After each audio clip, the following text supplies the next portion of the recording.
The Harvester, Chapter 2, The Pattern. Part 2 of 4.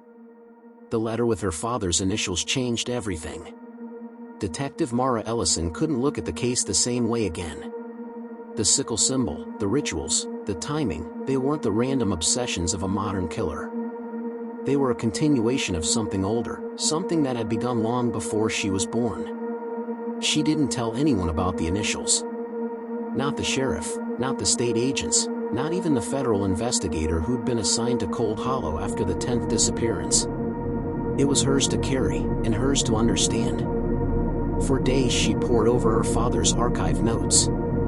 The pages were yellowed and brittle, filled with sketches of circles, scrawled sermons, and fragments of scripture rewritten in a darker, almost ritualistic tone. Some were underlined, always in red ink. The seed must die before the harvest begins. Faith without fire is rot. A bloodline cleansed by ash. Each phrase read like a sermon, or a warning. At the bottom of one page was a name circled twice, Daniel Harrow. Ellison recognized it. Paul Harrow's only son. The boy had been 16 when the church burned. The records claimed he'd died in the fire too, but no body was ever found. Ellison began to wonder if Daniel had survived, and if he had, whether he'd grown into the man Cold Hollow now feared as the Harvester. The next clue came from the forensics lab. The wooden token Ellison had found beneath the old church was carved from white ash, not common in the area. The closest place it could have come from was a sawmill 30 miles north, one that had shut down in 2002. The mill was abandoned, its roof collapsed, the machinery rusted. But inside, on the wall near the loading dock, she found a row of symbols carved deep into the wood, identical to the Harrow sigil. Beneath the carvings were dates. Each one matched the anniversary of a known disappearance. Someone had been marking the years, keeping score.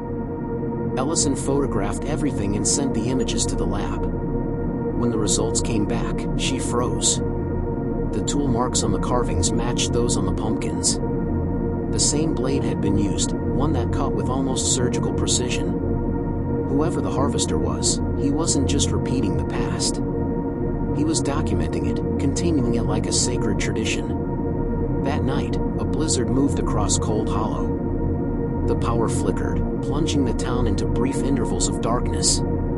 Ellison sat by the window of her office, watching the snow drift over the empty streets. She thought about her father. About how he'd gone silent near the end, about the way he'd always looked at her with something between pride and regret. He told her once, "We can't choose what we inherit, Mara. Only what we do with it." She didn't understand it then. Now she did. Some inherit money. Others, memory. She had inherited a curse. At midnight, her phone buzzed. A text message. No sender. The pattern repeats. Look behind the frost. She went to the evidence board.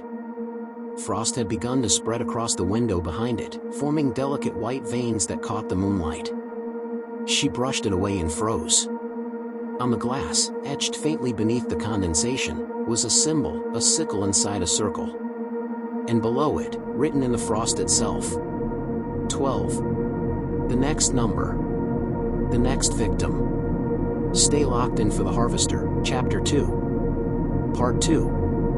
Like, share and subscribe.